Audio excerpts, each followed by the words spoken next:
नमस्कार। बहुत दिनों से डिमांड एक विषय की रही, वो था कपालभाति। और कपालभाति के ऊपर मैंने आपको चाइल्ड ब्रीदिंग का एक वीडियो पहले बताया है कि चाइल्ड ब्रीदिंग होना ज़रूरी होता है, तब हमारा कपालभाति का स्ट्रोक सही लगता है। अब इसके ऊपर कई भ्रांतियां लोग जो है मुझसे पूछते हैं कि कपालभाति कैसे करें, क्या करें। बहुत सारी भ्रांतियां हैं लोगों में। मैं एक बात आपको बता दूं, क्रियाएं जिसने भी आपको बताई हैं सही बताई हैं, अपनी तरफ से सही करने की कोशिश की है। कुछ बातें साइलेंट रह जाती हैं, उन बातों की वजह से वो गलत नहीं है।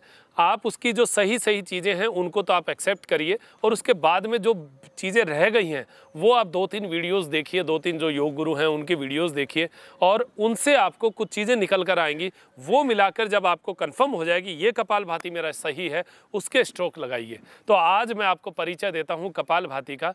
क्या है ये कपालभाति? कपाल पर भांति ज्योति दीप्ति देने वाला एक क्रिया है, प्राणायाम नहीं है। अब इसका परिचय थोड़ा सा दूं। कपालभाति क्या है? षट क्रिया हमारे योग में होती है जिससे शरीर की शुद्धि की जाती है।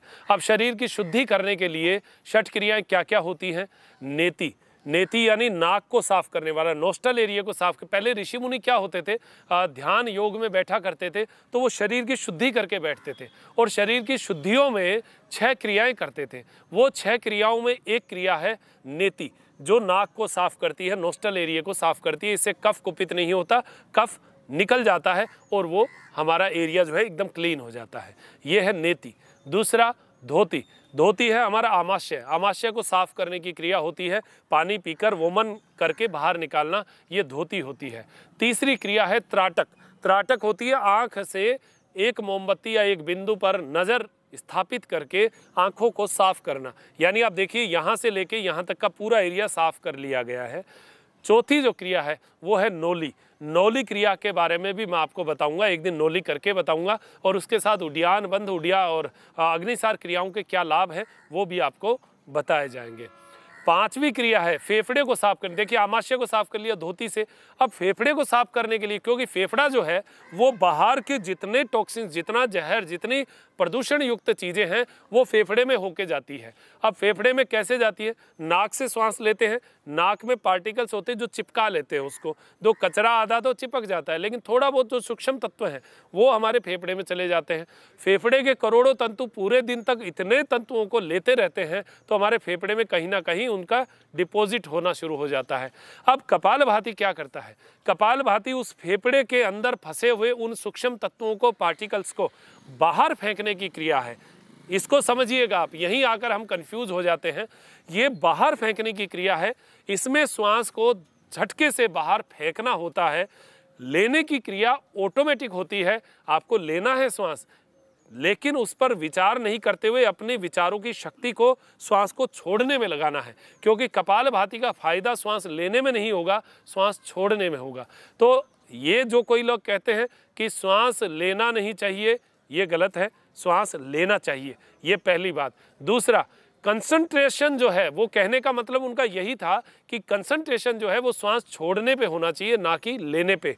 अगर आप लेने पे कंसंट्रेट हो गए तो छोड़ने की गति कम हो जाएगी, और छोड़ने की गति जितनी तेज होगी फेफड़ा उतना साफ होगा। इसका उदाहरण आपको दूं मैं, जैसे चाय आप छानते हैं, जिस छलनी से चाय छानते हैं, लगातार चाय छानते रहते हैं तो उसके अंदर चाय पत्ती जम जाती है, और उस छलनी को जब आप उल्टा मारते हैं तो वो सारी की सारी बाहर निकल जाती है। सेम वही स्थिति हमारे फेफड़े की होती है।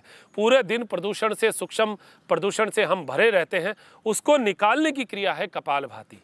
ये आपको तरीका मैंने बता दिया कि क्या है ये, श्वास लेना छोड़ना कैसे होगा। अब इसको करने का प्रैक्टिकल जो है वो मैं आपको बताऊंगा, पहले इसके बारे में चर्चा हो जाए। तो हम श्वास छोड़ते हैं, झटके से फेफड़ा साफ हो जाता है। जैसे ही फेफड़ा साफ होगा, जैसे ही चलनी साफ होगी, उसमें से छनने की जो क्रिया है वो ज़्यादा हो जाएगी, तो हमारे फेफड़े की कैपेसिटी बढ़े श्वास लेने की।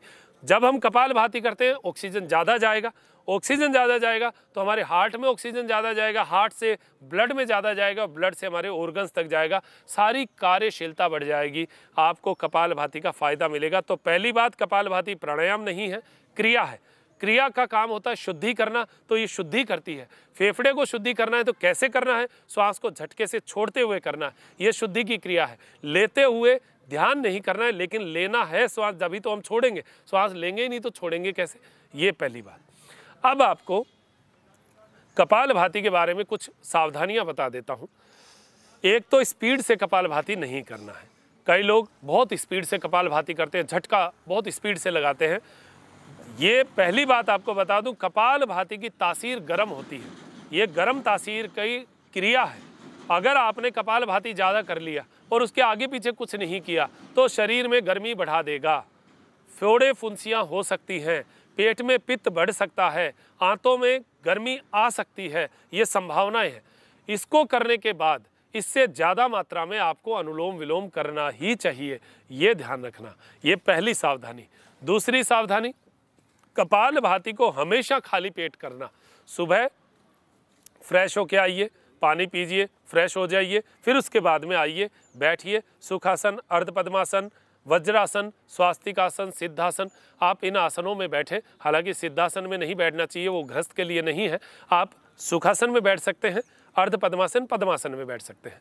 इन आसनों में बैठ के कपालभाति करना है। करना कैसे है, कमर सीधी रहेगी, ज्ञान मुद्रा लगा लीजिए, हाथों को घुटनों पर रखिए। ज़्यादा कोई सोचने की चीज़ नहीं है, सिंपल सा काम है, बस करने की एक क्रिया का थोड़ा आपको पता हो जाए। मैंने आपको एक वीडियो पहले दिया है, वो है चाइल्ड ब्रीदिंग का। अगर आप 10 दिन लगातार चाइल्ड ब्रीदिंग की प्रैक्टिस कर लेते हैं तो आपके नाभि का स्ट्रोक एकदम सही लगेगा, वरना आप कंधे उचकाते रहेंगे। और ये कंधे उचकाना कपालभाति में सबसे गलत बात है। कंधा नहीं उचकाना है, गले को यूज़ नहीं लेना है, गले को सो सो की आवाज़ आती है वो नहीं करना। नाक से पूरी हवा बाहर निकालना है झटके से, नाभि अंदर जाएगी, श्वास बाहर है। हम केवल पेट को अंदर लेने का प्रयास करेंगे, बाहर जो आना है वो श्वास लेकर ऑटोमेटिक आ जाएगा। तो इस बारे में दिमाग ना लगाएं कि श्वास नहीं लेना है या लेना है, ये सिंपल क्रिया है, अपने आप हो जाएगी। केवल ध्यान आपको श्वासों के ऊपर रखना है। ये कपालभाति का आपको करने का तरीका मैं बता देता हूँ, प्रैक्टिकल कैसे होगा। हाथों को घुटनों के ऊपर, ज्ञान मुद्रा आपकी है ही, बाकी वायु मुद्रा भी लगा सकते हैं। ये अंगुली को जड़ में, अंगूठे की जड़ में लगाना है, ये वायु मुद्रा है। वायु जिनको कुपित होती हो वो इस मुद्रा में लगाकर बैठ सकते हैं। श्वास पूरा अंदर भरा हुआ ही है, अब झटके से श्वास को बाहर निकालना।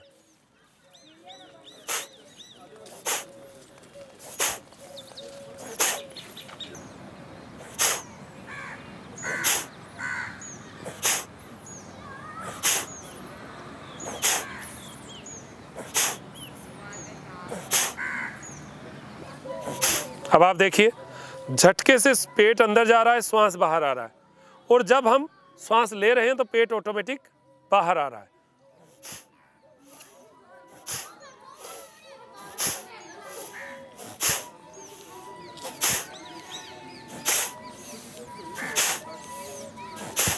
ये क्रिया है। फेफड़े को झटके से श्वास बाहर फेंका, फेफड़ा साफ हो गया। आपने करना कब कब है, कैसा करना है, 5 मिनट में आपके 300 स्ट्रोक होने चाहिए, यानी 1 सेकंड का 1 स्ट्रोक आप लगाइए। अगर हाई बीपी है, हार्ट के पेशेंट है, 2 से 3 सेकंड का 1 स्ट्रोक होना चाहिए, यानी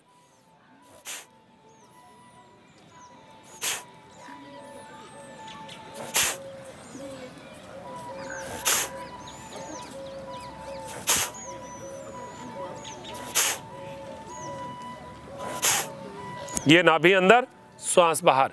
ये हमारा 2 सेकंड 3 सेकंड का 1 स्ट्रोक होगा। ये किसके लिए, हार्ट पेशेंट और बीपी पेशेंट के लिए।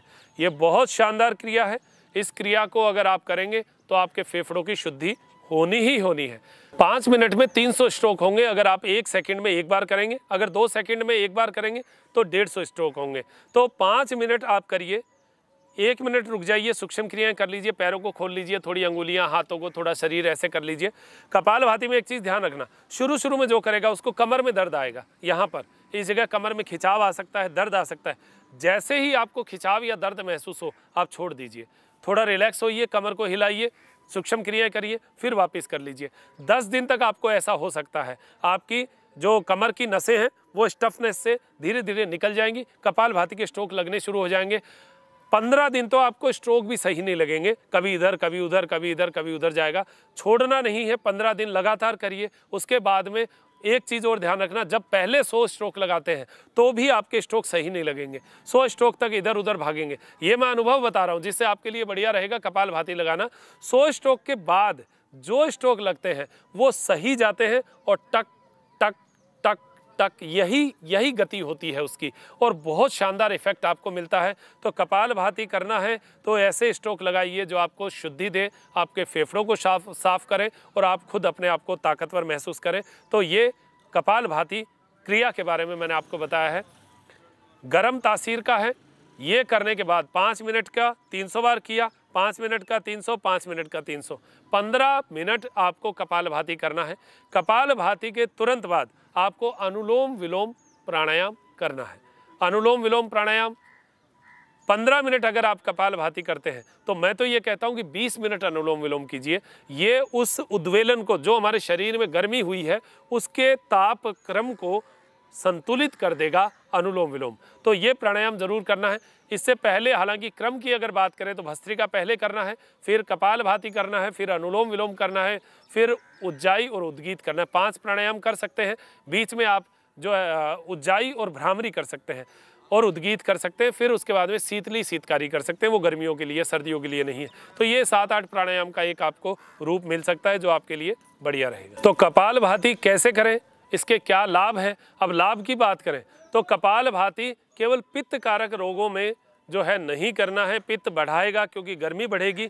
उसके अलावा आप सभी चीज़ों में कपालभाति कर सकते हैं। कपालभाति हमारे शरीर की, जैसे मैंने आपको बताया, जो गेट है हमारे शरीर के, फेफड़े, वो साफ होंगे तो ऑटोमेटिक सारी चीज़ें शुद्ध होंगी, हमारे ब्लड में शुद्धि पहुंचेगी, हमारा हार्ट साफ होगा, हमें अपने आप को बहुत शुद्धि, जो शांति है वो मिलेगी। तो नाभि की जो शुद्धि है, आपके शरीर की शुद्धि बनेगी। फेफड़ा जो है वो साफ होगा तो जैसे छलनी में से साफ होने के बाद में पूरा छनता है, वैसे ही हमारे फेफड़े में से साफ होकर ऑक्सीजन शरीर में जाएगी और हमें बहुत शांति मिलेगी। कपालभाति लेकिन करने की क्रिया, श्वास का तरीका, उसको करने का तरीका और उसका लाभ किस किस को मिल सकता है, ये 3-4 चीज़ें हमें पता होनी चाहिए, तभी कपालभाति का पूरा लाभ हमें मिलेगा। और कपालभाति के बाद में अनुलोम विलोम करना है। गर्म तासीर का शरीर जिनको हो, फोड़े फुंसियाँ हो जाती हैं, कई बार अनुभव में देखने को आया, कपालभाति तेजी से किया, उनको लगा कपालभाति से सब कुछ हो जाता है, तो वो बैठे बैठे कपालभाति लगातार करे जा रहे हैं और कुछ नहीं कर रहे, अनुलोम विलोम नहीं कर रहे, कोई प्राणायाम नहीं कर रहे, और केवल कपालभाति से फिर उनको फोड़े फुंसियाँ भी हो जाती हैं, चेहरे पर भी झाइयाँ सी, थोड़ा सा निशान आ जाते हैं, गर्मी दिखनी शुरू हो जाती है और पेट में पित्त जो है वो बढ़ना शुरू हो जाता है। ये ध्यान रखना कि हम योग स्वस्थ रहने के लिए करते हैं, बीमार रहने के लिए नहीं। तो आज हमने इसका परिचय दिया है। कपालभाति क्रिया है, ये आपको शुद्ध करे, साफ करे, ये प्रयास हमें करना है। आगे कपालभाति के बारे में कुछ और चीज़ें भी आप तक हम पहुंचाएंगे। कोशिश करेंगे कि आप तक अच्छी अच्छी बातें पहुँचें, आप जो जानना चाहते हैं वो बातें पहुँचें और कन्फ्यूजन में ना आए। मैंने आपको पहले भी बताया, सब अपनी जगह अच्छा बताते हैं, लेकिन कोई चीज़ें रह जाती है, मेरे से भी कोई पार्ट रह गया होगा, तो आप उन चीज़ों को सीख कर अच्छी तरह 2-4 जगह देखकर फिर उसके बाद में करिए। अगर इसमें कुछ पार्ट रह गया है तो मैं अगले वीडियो में आप तक पहुंचाने का पूरा प्रयास करूंगा। तो मैं अब डॉक्टर मनोज योगाचार्य, मेरे साथी घनश्याम के साथ त्रिनेत्र टीवी के लिए लेता हूं इजाज़त। नमस्कार।